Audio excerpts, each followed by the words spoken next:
Out of more than 2,200 stocks listed on the New York Stock Exchange, these three are the top among super investors. The third most owned stock is held by 25 prominent investors, including Warren Buffett. It represents just 0.7% of his portfolio, but he regrets for not purchasing more in 2022. We're talking about a company which dominates the US e-commerce market, holding a 37.6% market share, which is significantly larger than its closest competitors.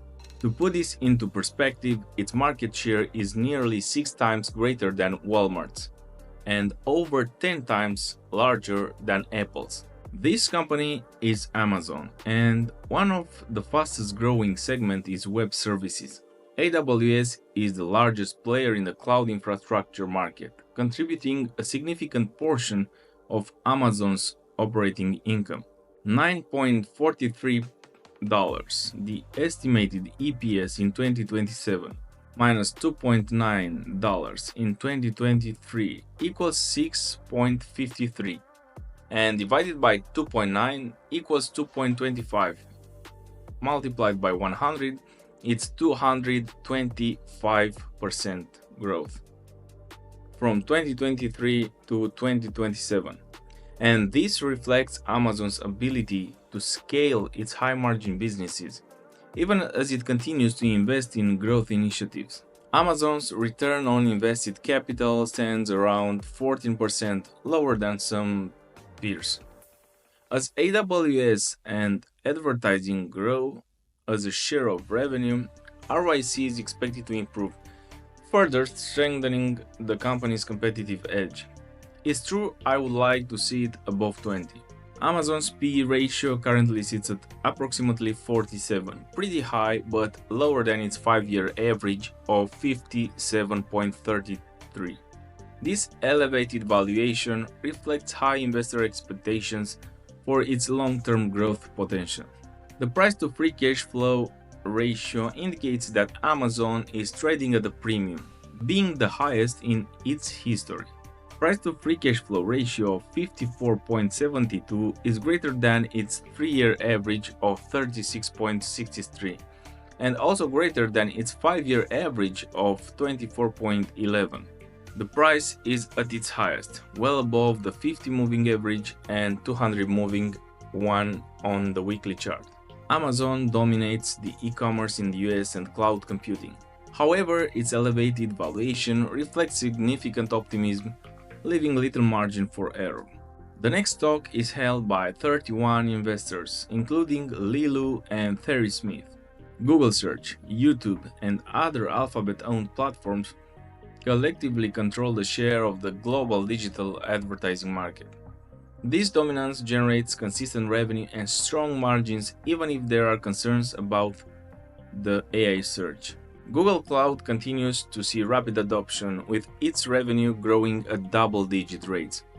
Its recent push into generative AI and partnerships with enterprise clients strengthen its position in this competitive market.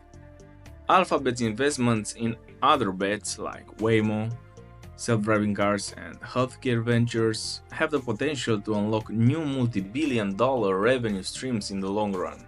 Alphabet has a strong return on invested capital of approximately 30%, meaning that for every $100 invested, the company generates $30 in returns. This figure not only exceeds the 15% benchmark but has shown consistent improvement, further solidifying Alphabet's competitive moat. Currently, Alphabet's PE ratio stands at approximately 25, which is still below the 5-year average.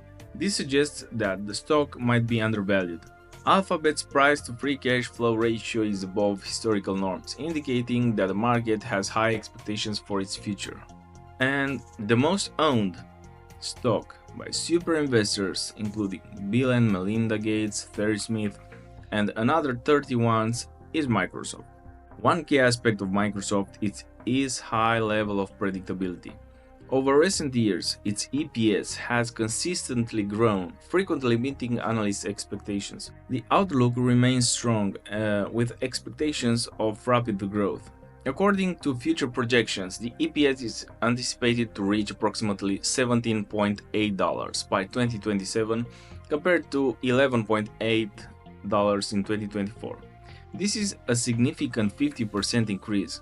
In a recent Microsoft blog post titled "The Golden Opportunity for American AI", you'll discover that in fiscal year 2025, Microsoft is on track to invest approximately $80 billion to build out AI-enabled data centers, to train AI models, and deploy AI and cloud-based applications around the world. And this highlights the massive scale of opportunities in the AI and cloud industries. So it supports the EPS bull case. For every $100 invested, this company generates approximately $22 in returns, resulting in a return on invested capital of 22%. And this serves as an additional confirmation since it exceeds the 15% threshold and has grown over time, indicating the company's competitive moat is strengthening.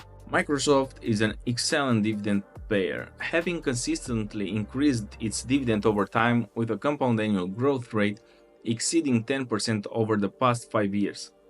Some investors may find the starting dividend yield to be relatively low, but the rapid dividend growth effectively offsets the concerns. Currently, the PE ratio stands at approximately 35, which is significantly higher compared to its levels over the trailing 12 months, as well as the averages from the past 3, 5, 10, and 20 years.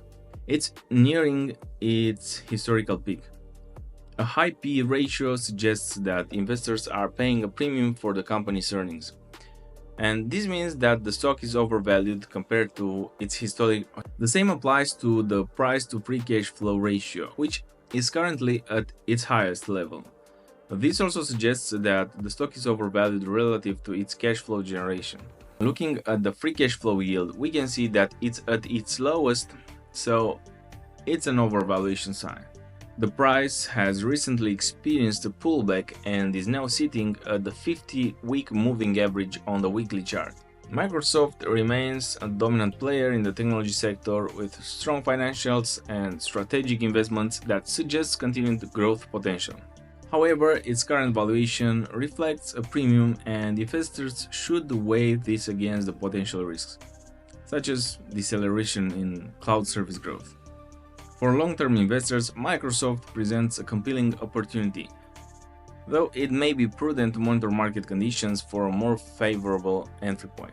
With 0% dividend yield, 22% earnings growth, and potential PE expansion, the estimated annual return for Amazon could be around 22%, and with 0.31% dividend yield, 17.6% earnings growth, and potential PE expansion, the estimated annual return for Alphabet might be approximately 18% or more. Microsoft, which is the most owned stock by super investors, with a 0.77% dividend yield, 14.7% earnings growth, and potential PE contraction, the estimated annual return could be around 15% or slightly less. So, what are your thoughts? Do you believe the super investors did a good job by buying these stocks? Share your answer in the comments. And thanks for watching. And if you found this helpful and you appreciate my work, don't forget to like, subscribe, and hit the bell for more stock analysis videos. Bye bye.